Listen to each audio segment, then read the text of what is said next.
नमो हन्ताणम् ॐ नमो सीधारम् ॐ नमो आयर्याणम् ॐ नमो वत्सायाणम् ॐ नमो लोये सव्यसागुणम् ॐ नमः श्रीदेव्याय ॐ नमः श्रीदेव्याय ॐ नमः श्रीदेव्याय श्रीवीतरागाय नमः ॐ नमो अरहते भगवते श्रीमते वासुदेवाय द्वादश परमेश्वराय शुक्लध्याय पवित्राय सर्वज्ञाय स्वयंभुवे सिद्धाय बुद्धाय परमात्मने परम सुखाय त्रैलोकमयी व्याप्ताय अनंत संसार शक्ति प्रमिताय अनंत दर्शनाय अनंत वीराय अनंत सुखाय शिताय बुद्धाय त्रैलोकवशाय सत्य ज्ञानाय सत्य ब्रह्मणदाय फणवन्मणिदाय ऋषि आर्य श्रावक श्राविका चतुर्शक शासनाय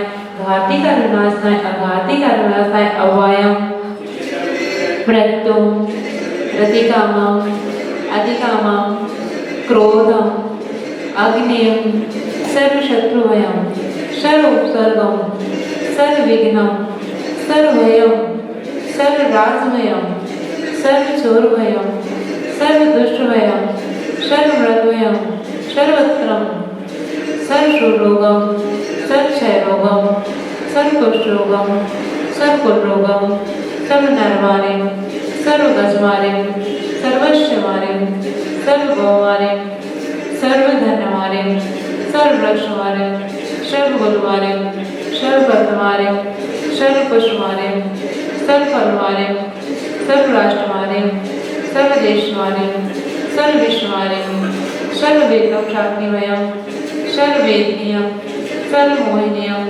सर्वकर्माष्टिकम ओम सुदर्शन महाराज चक्रवेद तेजबल सर्व शांति सर्व जनानंदनम सर्व भव्यानंदनम सर्व गोकुलनंदनम सर्व ग्राम नगर खेत गरुड़ मत पत्र दोण समवनम सर्व सर्व लोकानंदनम सर्व देशानंदनम सर्व यजवानंदनम सर्व दुख आनंदन दह दह पच पच कुट कुट शिखर शिखर यस सुखम प्रलयकेशो व्याधि वैष्णवर्जितम अभ्यम चयम रस्ते स्वस्ति रस्तु विधेयकम शिवस्तु शांतिवस्तु तुष्ट कल्याणमस्तु सुखमस्तु वृद्धिवस्तु तुष्टिवस्तु कुल बुद्धि धनदान सदास्तु चंद्र प्रभा वांस पूज्य मल्ली वर्धमान को सुगंध शीतला मुनीश्वर नैमिनाथ पाषाण इत्यादि नभो नवगारा धारा शांति करोमि ओम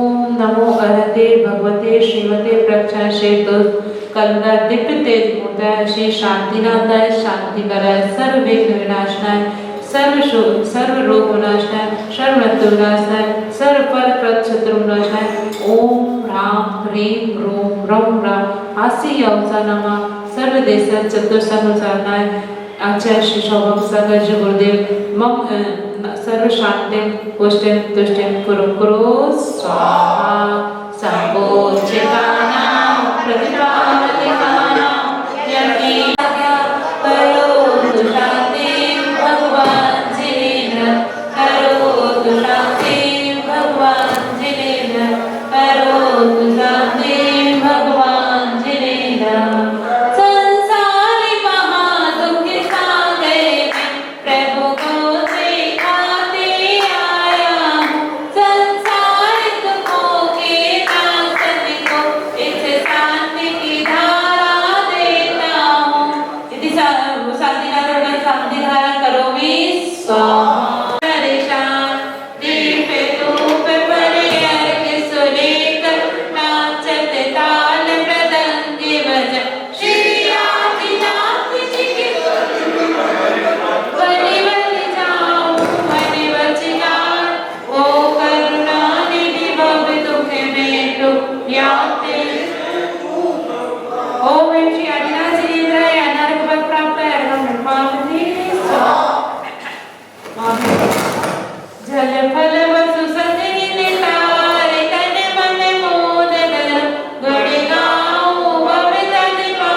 जिनके पावन चरणों में मन से वचन से काय से बड़े भक्ति भाव पूर्वक जला दी अर्घम निर्पामति स्वाहा।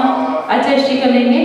करे में अष्टद्रव्य को लेकर अर्घ चढ़ाने आए हैं, आशीष से आपका मिलता गुरुवर जब चरणों में आते हैं। सिद्धांत सागर जी गुरु आपके कालयुगी कहलाते हो, जन जन को संस्कार देते गुरु सौभाग्य सागर जी हमारे हैं। ओम ये परम पूज्य मानवी आचार्य श्री सौभाग्य सागर जी गुरुदेव साक्षात विराजमान, जिनके पावन चरणों में मन से वचन से काय से बड़ी भक्ति भाव पूर्वक जला दी अर्घम निर्पामति स्वाहा। नमोस्तु नमोस्तु। जितने भी चतुर्विधि संघ विराजमान हैं, सबको मेरा मन से वचन से काया से बारंबार नमस्कार हो। मेरे सारे अपराधों को क्षमा करके सही बुद्धि प्रदान कीजिए। सिद्धांत सागर जी गुरुदेव के चरणों में मेरा मन से वचन से काया से बारंबार नमस्कार हो। मेरे सारे अपराधों को क्षमा करके मुझे सही बुद्धि प्रदान कीजिए। दिल्ली नगर में सौभाग्य सागर जी महाराज विराजमान है, चतुर्विधि संघ विराजमान है, सबको मेरा मन से वचन से काया से बारंबार नमस्कार हो। मेरे सारे अपराधों को क्षमा करके मुझे सही बुद्धि प्रदान कीजिए। हे गुरुदेव, मैं जन्म मरण के दुखों से मुक्त होने के लिए दिन दीक्षा ग्रहण करना चाहती हूँ। मुझे अपने जन्म की तो नहीं मालूम, पर मैंने जिसको जन्म दिया है उसके कारण मुझे कितनी तकलीफ़ हुई है उसका मुझे ज्ञान है, अनुभव है। इस कारण मैं जन्म मरण के दुखों से मुक्त होना चाहती हूँ, संसार के दुखों से मुक्त होना चाहती हूँ और आपकी शरण में आई हूँ, पंच परमेष्ठी भगवान की शरण में आई हूँ। वे सब मेरे अपराधों को क्षमा करके मुझे मार्गदर्शन दीजिए। मिला रे मोहे पार्श प्रभु के नाम का, शरणा मिला रे सिद्धांत सागर जी महाराज का, शरणा मिला रे सौभाग्य सागर जी महाराज का। ये हीरा ऐसा मन भाया, छोड़ दिया सब ज्ञाना, सारे जग को छोड़ के अब तो प्रभु चरणों में रहना, सारे जग को छोड़ के अब तो गुरु चरणों में रहना। हीरा मिला रे मोहे पार्श प्रभु के नाम का, शरणा मिला रे सौभाग्य सागर जी महाराज का। जिसने इसे को है पहना, उसका दुख सब छीना, मैं भी पहनूं इस हीरे को, मेरी भी सुन लेना। जन्म मरण के दुख से है मुझको दीना, हीरा मिला रे मोहे पार्श प्रभु के नाम का, शरणा मिला रे सौभाग्य सागर जी महाराज का। हीरा सीता सती ने तुमको ध्याया, अग्नि का जल कीना, सोमा सती ने तुमको ध्याया, नाग का रह कीना। मैं भी पुजाऊँ तुमको प्रभु जी, मेरी भी सुन लेना, सारे दुखों भगवान अब से मुझको मुक्ति देना। हीरा मिला रे मोहे पार्श प्रभु के नाम का, शरणा मिला रे सौभाग्य सागर जी महाराज का। जय बोलो समस्त सौभाग्य सागर जी महाराज की जय, समस्त चतुर्विधि संघ की जय। 24 भगवान की जय, चिंतामणि पार्श्वनाथ भगवान की जय, आचार्य सौभाग्य सागर जी गुरुदेव की जय। आपने शिव पद को पाकर दे दिया सतपथ मुझे, आपने ज्ञान का दीपक जलाकर कर दिया रोशन मुझे, आपने। तुम मेरे भगवान हो और मैं भी भक्त हूँ,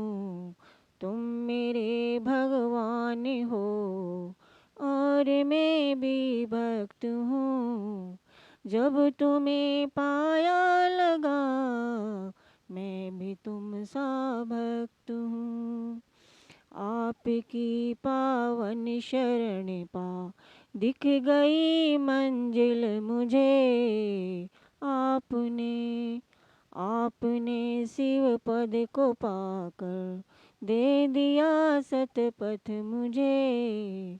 आपने हे गुरु मेरे हृदय की एक ही यह भावना। हे गुरु मेरे हृदय की एक ही यह भावना। हो समाधि मरण सम्यक और कुछ नहीं चाहना।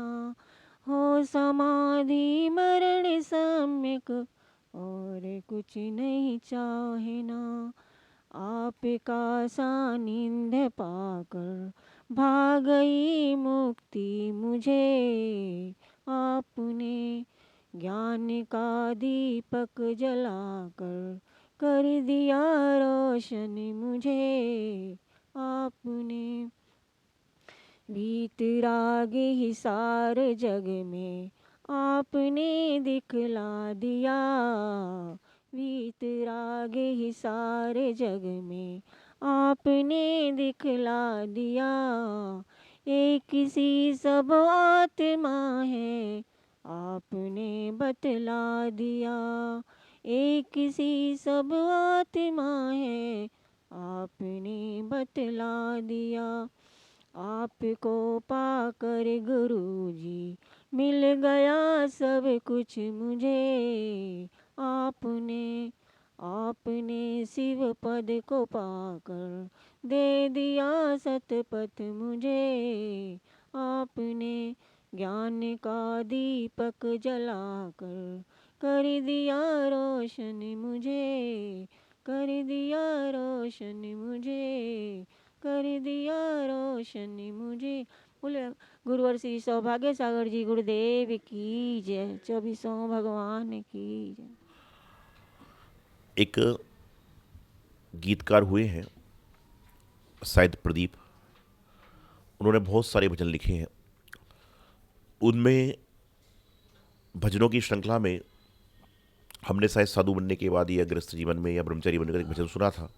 कई सारे भजन सुनने में आए होंगे। अभी प्रातः काल में जब जाप कर रहा था उस समय वो पंक्ति याद आई, सुख दुख दोनों रहते हैं वह जीवन है एक गांव। कभी धूप तो कभी छाँव, कभी धूप तो कभी छाँव। तो विचार आया कि सुख और दुख ये दोनों जहाँ पर रहते हैं, एक गांव में रहते हैं, वह जीवन है एक गांव। कि कहीं जीवन में सुख भी है दुख भी है। और सच मायने में यह मानिए कि यदि जीवन में किसी के दुख ना आए तो उसको सुख का महत्व कभी समझ में नहीं आएगा। जब जीवन में दुख आता है उसके बाद में सुख आता है तो उसकी कदर हो जाया करती है। भूख लगती है फिर भोजन मिलता है तो खाने की कदर होती है, और पेट भरा हुआ है और खाने को लजीज खाना भी मिले तो उसकी कदर इंसान करता नहीं। धूप आती है तो उसी के बाद छाँव सुहानी लगती है, और यदि मात्र छाँव सुहानी हो धूप ना आए तो छाँव का कोई महत्व नहीं है। एसी का महत्व आप जब समझते हो जब आप बड़ी गर्मी से आ रहे होते हो। ठंड में आपको एसी का कोई पंखे का महत्व समझ में नहीं आता। हर चीज़ का महत्व होता है। तो जब जीवन में दुख आ रहा होता है, चाहे वह दुख शारीरिक हो, मानसिक हो, आर्थिक हो, वैचारिक हो या अन्य प्रकार से दुख हो, क्योंकि आजकल दुख कई तरह से होता है। कहते हैं तन से दुखी, मन से दुखी और धन से दुखी। तो आचार्यों ने कहा कि जो धन से दुखी है उसकी व्यवस्था भी है, जो तन से दुखी है उसकी व्यवस्था भी है, लेकिन जो वर्तमान में मन से दुखी व्यक्ति है उसका कोई व्यवस्था किसी के पास नहीं है, क्योंकि मन का जो रोगी है वह खुद अपने आप को मनोयोग से ही ठीक कर सकता है। धन का रोगी दवाई से ठीक हो सकता है, धन का रोगी व्यापार बढ़ा लेगा, सर्विस कर लेगा तो धन की पूर्ति हो सकती है, लेकिन जो उसके जीवन में मन का रोग चल रहा है उसको कौन दूर करेगा? आज हम देखते हैं कि प्रतिदिन बहुत सारे लोग रास्ते में आपको मांगते हुए मिल जाएंगे और वह आपसे मांग रहे हैं और तुम अपनी जेब में पैसे निकालते हो। यदि 100 रुपये का नोट निकल गया तो 10-20 रुपये देकर सोचते हो मैंने बहुत बड़ा काम कर लिया। अरे बहुत बड़ा काम नहीं कर लिया, हो सकता है कि अगले जन्म में ऐसी नौबत तुम्हारी ना आए, तुमने उसका प्रबंध कर लिया। कोई मांगते हुए दिख जाए और उसको कुछ दे रहे हो तो ये बस सोचना कि मैं बहुत बड़ा धंधा सेठ हूँ, मैं ये हूँ ये हूँ तो ये सोचना कि प्रभु पिछले जन्म में मैंने कुछ दिया था, उसका फलस्वरूप है कि आज मैं देने लायक बना हूँ, और पिछले जन्म में इसने कुछ दिया नहीं होगा, इस कारण से यह लेने लायक बना हुआ है। तो मुझ पर ऐसी कृपा करो कि मैं हमेशा देते रहूँ, जिसमें आने वाले समय मुझे लेना ना पड़े। दुख आता है कई कारणों से। एक दुख होता है जो कर्मजन्य है और एक दुख है सौजन्य है। कर्मजन्य है कि पूर्व जन्म का कर्म ऐसा उदय में आता है कि आदमी कुछ भी नहीं कर रहा तो भी कुछ हो जाता है, और सौजन्य ऐसा होता है कि आदमी जानबूझ के ऐसे कार्य करता है तो दुख पैदा हो जाता है। कर्मजन्य के दुख को भी आप काट सकते हो पूजा से, भक्ति से, पाठ से, स्वाध्याय से, ध्यान से, परोपकार के द्वारा, लोगों का परस्पर सहयोग करने के द्वारा। लेकिन जो सौजन्य दुख है, जो खुद के पास से ही आ रहे हैं, उसका उपाय आप कैसे लाओ। आज दीवार है सामने, आप दीवार के पास जाओ और जोर जोर से दीवार में मुक्के मारो, नुकसान आपका ही होगा। उसी प्रकार से आप किसी व्यक्ति से फालतू की वार्तालाप करोगे, इधर उधर की वार्तालाप करोगे, तो कर्मबंध आपका ही होगा। वह स्वयं आपके कर्म उत्पत्ति में आते हैं कि उत्पत्ति आप करने बोलने दो ना। यदि कोई व्यक्ति गलत बोल भी रहा है, आप चुपचाप जयजयत करो और वहाँ से चल पड़ो, वो कितना बोल लेगा। ध्यान रखना, बात जब होती है जब दो लोग होते हैं, अकेला आदमी कभी किसी से बात नहीं करता। झगड़ा जब होता है जब चार लोग होते हैं, अकेले दो आदमी झगड़े नहीं कर सकते। और इन सबको जो सह देते हैं तो और झगड़े में झगड़ा बढ़ जाया करता है। एक बार एक व्यक्ति, जो दो भाई थे, भरा पूरा परिवार था, कोई भी भाई कहीं जाता सबके लिए कुछ ना कुछ लेकर आते। यदि बाजार भी जा रहे तो बच्चों के लिए फल ले आएंगे, केले ले आएंगे, अनार ले आएंगे, चॉकलेट ले आएंगे, जो भी व्यवस्था होती लेकर आते। और ये भेद था ही नहीं कि छोटे का बेटा है या बड़े का बेटा है। एक बार छोटी बहू के पियर के लोग रहने आए और जब उन्होंने देखा कि यहाँ पर तो कोई भेद ही नहीं है, तो उन्होंने विकल्प आया कि हमारे घर में तो कितनी अशांति है और यहाँ तो पता ही नहीं चल रहा कि कौन किसका बेटा है, कौन कमा रहा है, कौन लगा रहा है, कौन खा रहा है, कौन पी रहा है, पता ही नहीं चल रहा है। तो कहते हैं ना, दूसरे की खुशी आज के ज़माने में इंसान को बर्दाश्त नहीं होती। खुशी कैसे आई है ये कोई नहीं सोचता, लेकिन उसके जीवन में खुशी क्यों है ये हर कोई सोचता है। एक दिन संयोग की बात है कि बड़े वाले भाई बाजार से आ रहे थे, हाथ में उनके 2 सेव थे, एप्पल थे, एक थोड़ा छोटा था एक बड़ा था, और ऐसे हाथ करके एप्पल को ला रहे थे। बड़े वाले एप्पल के पास छोटे भाई का बेटा आ रहा था और छोटे वाले एप्पल के पास बड़े भाई का बेटा आ रहा था, और उन्होंने मजाक से या यूं ही अपने हाथ को ऐसा कर दिया, अपने हाथ को ऐसे से उन्होंने ऐसा कर दिया, तो बड़ा सेव जो था वह उनके बेटे को चला गया और छोटा सेव छोटे भाई के बेटे को चला गया। और यह मौका देख रही थी छोटी बहू की पियर वाली, उसने तुरंत बहू को, देखो ऐसा इस घर में होता है। बोले क्या हुआ? बोले ऐसा होता है, जब दोनों सेव आ रहे थे तो बड़ा वाला सेव अपने बेटे की तरफ नहीं था तो हाथ को घुमा दिया। बस स्त्री बुद्धि है, महिला की बुद्धि है। छोटी बहू को लगा कि कुछ ना कुछ चक्कर जरूर है, ऐसा रोज ही होता होगा। और फिर जब क्या हुआ, जब हम किसी बुराई खोजने का प्रयास करते हैं तो हमें बुरा बुरा बुरा नजर आता है, तो उसने फिर घर में हड़कंप मचा दिया कि ऐसा होता है, वैसा होता है, मेरे बेटे के साथ में हमेशा ऐसा होता है, हमारा पति भी तो कमाता है, यूँ करता है। लोगों ने बहुत समझाया, लेकिन बात समझ में नहीं आई, और कारण ये हुआ कि उस घर में जहाँ पर एक दरवाज़ा था वहाँ 2 दरवाजे बन गए, जहाँ पर एक गुल्लक थी वहाँ पर 2 गुल्लकें बन गई, जहाँ पर एक रसोई थी वहाँ पर एक रसोई बन गई। दोनों भाई बहुत परेशान, क्या करें। लेकिन कहते ना कि इंसान विवाह के बाद में सिर्फ आह करता है, बाह करने का तो उसके जीवन में कोई प्रसंग रहता ही नहीं। क्यों? मजबूरी भाई भाई बोल नहीं रहे, दुकानें बट गई, और जब दुकानें बटी तो व्यापार पे भी असर आने लगा, और जब व्यापार पे असर आएगा तो घर में भी असर आएगा। और ये सब चाहते चल रही थी। इतने में एक दिन संत वहाँ से गुजर रहे थे और वह कह रहे थे, कर्मों का फल सबको मिलता है, आज नहीं तो कल पक्का मिलता है, ऐसा करते जा रहे थे। और ये बात पूरा परिवार सुन रहा था। तो लोग उस संत के पीछे पीछे चले गए। बोले, संत जी, हमारे घर में सब कुछ अच्छा था, लेकिन व्यापार मंदा हो गया, जमीनें बिकने लग गई, क्या कारण है? तो संत ने कहा कि जहाँ पर झगड़ा होता है वहाँ से सबसे पहले लक्ष्मी भागती है। जहाँ पर झगड़ा होता है वहाँ से सबसे पहले लक्ष्मी भागती है। जहाँ पर झगड़ा होता है उसके बाद दूसरे नंबर पर प्रेम भागता है, और जहाँ पर झगड़ा होता है उसके बाद तीसरे नंबर पर आदमी भागने लग जाते हैं। तो पहले झगड़ा करोगे तो घर से लक्ष्मी भागेगी, दोबारा झगड़ा करोगे तो प्रेम भागेगा, और तीसरी बार झगड़ा करने के लिए आदमी बचेगा ही नहीं। तो उन्होंने कहा, क्या कारण रहा, ऐसा झगड़ा हो गया? बोले, कारण तो कुछ भी नहीं है, कारण ये है कि जब तुम लोगों की बातों में आओगे तो ऐसा ही होगा। बात रिवर्स हुई। जैसे पहले सीडी प्लेयर होता था, मोबाइल में आप देखते हो, उस रिवर्स करते थे ना, तो उसको देखते थे, तो रिवर्स हुई बातें, तो मालूम चला किस कारण से झगड़ा हुआ, एक सेवफल के कारण। छोटी बहू को ज्ञात हुआ कि एक सेव ने मेरी स्थिति खराब कर दी, और बाद में जो लेडीज से झगड़ा कराया था उसने हर घर का ही काम था, उसने तुरंत अपने जेठ जी के पैर पकड़ लिए, अपनी जेठानी के पैर पकड़ लिए और कहा कि मुझे क्षमा करें, एक सेव के कारण क्या पूरा सेव का बगीचा मेरे नाम पे था, लेकिन सेव का झगड़ा हुआ, तुरंत दोनों घर गए, ताले खुल गए, दीवार खुल गई, रसोई एक हो गई, घर के दरवाजे एक हो गए, और दोनों के ऊपर वापस में प्रेम बन गया। और जैसे ही प्रेम बना तो लक्ष्मी पुरुष आ गई।